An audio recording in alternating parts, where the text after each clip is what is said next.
New Zealand authorities said they do not believe there are any more survivors left on White Island after a volcano erupted at 2 p.m. local time. When the volcano erupted, there were around 50 people on the island. 5 have since been confirmed dead and up to 20 have been injured. Police now say several aerial military flights showed no signs of life, but that they would deploy drones at first light to evaluate the situation. Now, White Island is about 50 kilometers from the coast of New Zealand's North Island. It's uninhabited, but is a tourist destination. The volcano is active, but hasn't erupted since 2016. Most of today's visitors were from tour groups, both local and international, including more than 20 Australians. Unsafe conditions have hampered rescue efforts.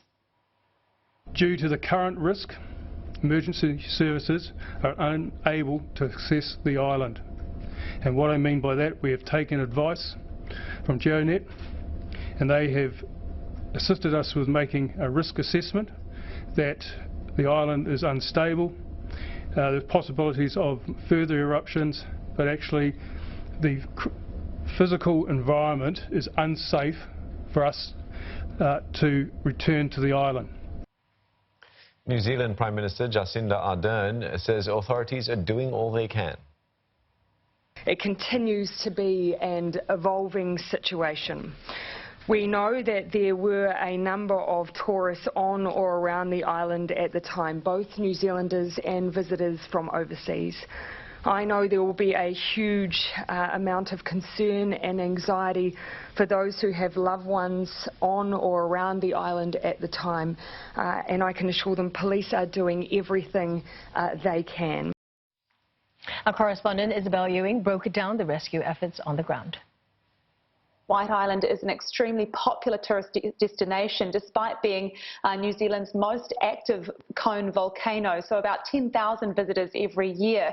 Now, the fatalities they all took place in tour groups that we had seen pictures from earlier today where there were people captured by video camera on the island, and you can see them just an hour before, really close to that crater, because the tour guides take them up through the island and right close to look into the crater. The police and search operations have got their work cut out for them with this rescue. Of course, the eruption happened at 2:10 in the afternoon. It's now 10 p.m. and there's a lot of ash and volcanic material still on the island, so that's really hampering the search efforts, as well as it, of course, being dark. Now, we've seen some very upsetting images coming through from that area, Whakatane, the local town.